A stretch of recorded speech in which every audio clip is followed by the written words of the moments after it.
राज्यातल्या वेगवेगळ्या भागांमध्ये अवकाळी पाऊस झालाय। गारपेटीमुळे झालेल्या नुकसानग्रस्त भागात 2 दिवसात महसूल विभागातर्फे पंचनामे पूर्ण केले जाणार असल्याचं समजतंय। सध्या सुरू असलेल्या अधिवेशनातच शेतकऱ्यांसाठी भरीव अशी मदत जाहीर होईल असं आश्वासन धुळ्याचे पालकमंत्री गिरीश महाजन यांनी दिलेलं आहे। ज्या वेळेला अशी नैसर्गिक आपत्ती आली त्या काळात सरकारनं शेतकऱ्यांना तातडीनं मदत करण्याची भूमिका निभावली आहे। मध्यंतरीच्या काळामध्ये यात काहीसा खंड पडलाही असेल, पण आता असं होणार नाही असं गिरीश महाजनांनी सांगितलंय। माझ्यासोबत खासदार आहेत, आमदार आहेत, जिल्हाधिकारी आहेत, सगळे अधिकारी पदाधिकारी आहेत। पण निश्चित आता अधिवेशन सुरू आहे। पंचनामे करण्याचे आदेश जिल्हाधिकाऱ्यांनी सर्वांना दिलेले आहेत। ते पंचनामे करण्याचं काम सुरू झालेलं आहे सकाळपासून आणि उद्यापर्यंत सर्व या पिकांचे पंचनामे होतील। अधिवेशन सुरू असल्यामुळे हा प्रश्न आम्ही निश्चित त्या ठिकाणी उपस्थित केलाच जाईल।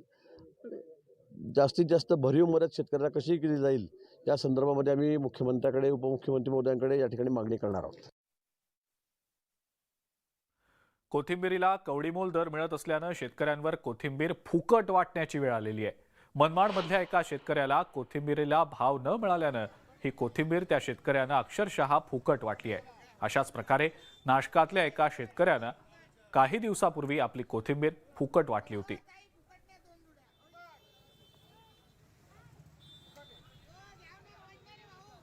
राज्यामध्ये अवकाळी पावसामुळे शेतकऱ्यांचं प्रचंड नुकसान झालं असून याबाबत भरपाई देण्याची मागणी विधानसभेत करणार असल्याचं विरोधी पक्षनेते अजित पवारांनी म्हटलंय।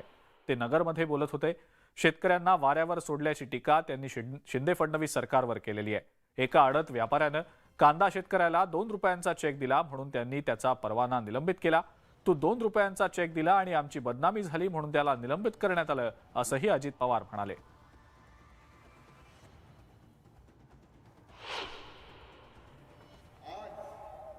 पाथर्डीकरांनो, एक गोष्ट लक्षात घ्या, महागाई वाढली का नाही?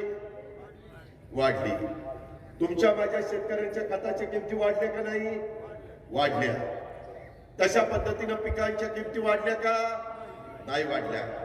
गॅस सिलेंडर युपीएच्या काळात केवढ्याला होता, आता केवढ्याला झालाय? त्याच्याबद्दल उत्तर देत नाही। बेरोजगारांची संख्या वाढली। आज कुठेही गेल्यानंतर एवढे तरुण तरुणी भेटतात, दादा भरती कधी होणार? 75,000 लोकांची भरती करायचं जाहीर केलं। आज 8-9 महिने होत आले ना, का भरती थांबली? कुणी अडवलंय? का करत नाही भरती? त्याचंही उत्तर त्या निमित्तानं देत नाही। पुढेही मुख्यमंत्री झाल्यानंतर पहिले 1 महिना 2 महिने फार तर मंत्रिमंडळ विस्तार करत नाही। आज 8 महिने झाले, 42 लोक घेता येतात। घेतली किती? 20 लोक, 22 लोक कमी आहेत।